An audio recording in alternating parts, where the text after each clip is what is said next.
Hi everybody, I'm Ryan. Today we're going to be looking at the mechanics in the new set, The Brothers War. Some of these are new mechanics that are really cool, and some of these are old mechanics that we're bringing back. And I want to explain exactly how they work, just kind of help people out as we go into this new format. So the first mechanic is called Prototype. Essentially what Prototype is that all the cards have a normal casting cost and a normal power and toughness, and they have things that they do. Prototype gives you an alternative casting cost and an alternative power and toughness, but it still does the things on the card. The weird rules thing surrounding Prototype that is not super intuitive when you first read the cards is while it's on the battlefield, it has the casting cost that you casted it with, not the casting cost overall of the card.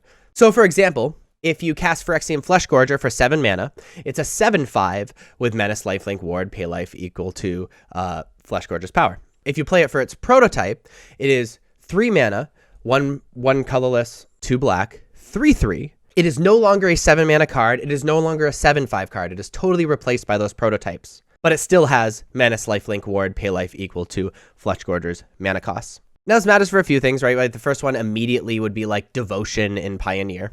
But this mechanic's really cool because for the prototype cards you play in your deck, you have a late game card and an early game card that are both very good on curve.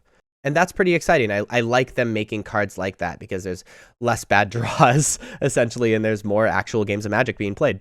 Next up is Powerstones.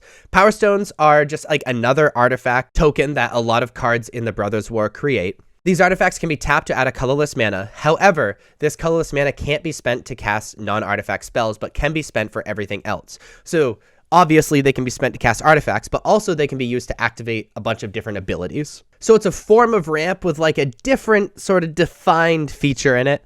Obviously, Powerstones are great in these artifact decks, but also great in decks that have a lot of activated abilities.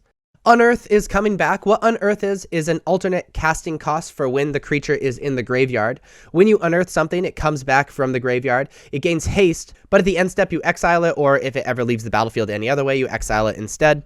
Most good Unearth cards also have some like either attack ability or end of the battlefield ability, so it makes it worth it to unearth them. But it's just another recursive way to play your cards, another graveyard matters way to replay your cards, and that's pretty exciting. I really like mana dumps because like it means there are more actual games of Magic. Meld is another returning mechanic. Meld is a type of flip card that needs to flip with something else. So normally this involves two cards with like half of a flip card on their back. And one of these two cards says, when you control this other card, you can pay this amount of mana, or when they both attack, you can pay, this happens, and you get to meld them. When you meld them, they both flip into one card that is extremely powerful. One interesting rules part of this is that when it melds, it becomes a single permanent. So it's not like you can exile one of them and then the other one reverts or something like that. And when the card leaves the battlefield, the meld breaks and they would go to wherever they are going as two separate cards on the front face, just like other flip cards, actually. So that was a quick overview of the mechanics in the Brothers War. I'm very excited for this set. I'm excited to play with these mechanics in Limited and Constructed. I hope you are too. If you liked this video, please be sure to like and subscribe. Check me out on social medias. Links are above me and in the description. Thank you so much for watching. I'll see you next time. Bye-bye.